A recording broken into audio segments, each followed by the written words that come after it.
یو سړی نیت وکړو د څلورو رکعتونو او ادا یې کړل صرف 2 رکعته، نو د دا مونځ وشو که ونه شو. مثلا 4 رکعتو نفلو یا د سنتو نیت یې کړی او جمع ودرېدله او دې دوران کې د 2 رکعته کړي دي، نو د دا مونځ وشو که ونه شو دا 2 رکعته. نو او جواب دا دی چې د دا 2 رکعته نفل وشو، 2 رکعته چې کم 4 رکعتو سنتو نیت یې تړلی نو 2 رکعته وشولو. ځکه زموږ په شریعت کې په نیت کې د تعداد د رکعتو شرط نه دی.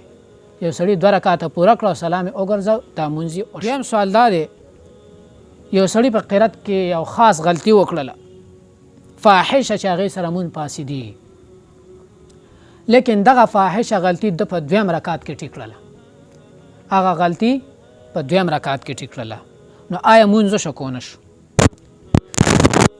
دی چې یو سړي نه فاحشه ښکاره او غټه غلطي په مانځه کې راله او هغې سره مونځ فاسدېدو او د چې کوم دی په 2م رکعت کې یا په 3م رکعت کې یا په 4م رکعت کې هغه غلطي ټیک کړله، نو دا مونځ یې وشو.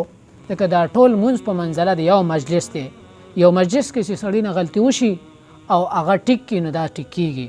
نو دغه ساله 2م رکعت کې یا 3م رکعت کې یا 4م رکعت کې غلطي چې ټیک کړله دا مونځ یې وشو، د باندې دوباره مونځ کول لازم نه دي.